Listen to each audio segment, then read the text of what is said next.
дәвам итәбез. Әхсан Фәтхетдинов музейында Түбән Камада яшәп иҗат итүче рәссамнар күргәзмәсе ачылды. Онда сынлы сәнгать өлкәсенә яңа гына аяк баскан яшь рәссамнарның да, күренекле авторларның да дистәләгән эше тәкъдим ителә. Күргәзмәдән Альбина Вәлиева язмасы. Выставкада ел сайын катнашам һәм миңа бик ошый. Рәхмәт, бу ел бик мәгънәле һәм матур эшләр. Диләрә Закирова яңа күргәзмә турында горурлык хисе белән сөйли. Хатын-кыз белдерүенчә, һәр картина сәнгать әсәренә тиң. Мисал өчен без исән дигән рәсем сугыш чоры моңсу караш белән ике бала карап тора, фаҗига күз алдыннан узгандай була.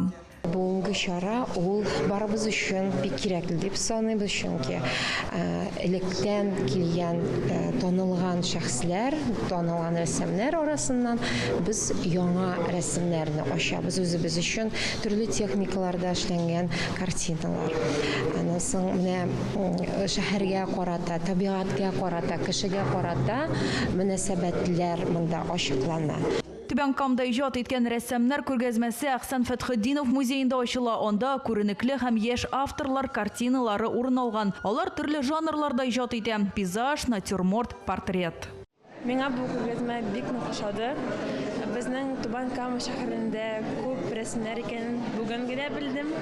Әмма дә ләкин рәхмәт, миңа бик нык ошады. Бу күргәзмәгә беренче тапкыр килүем.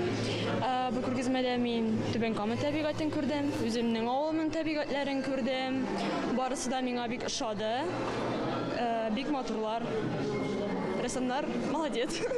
Тамашачылар мәхәббәтен яулаган рәсемнәрнең авторлары ел ахырында бүләкләнәчәк. Төрле номинацияләр каралган. Әлеге күргәзмә 6 ноябрьгә кадәр эшләячәк. Түбән Камаларны Красный Ключ бистәсендә урнашкан Әхсан Фәтхетдинов музейында көтеп калалар.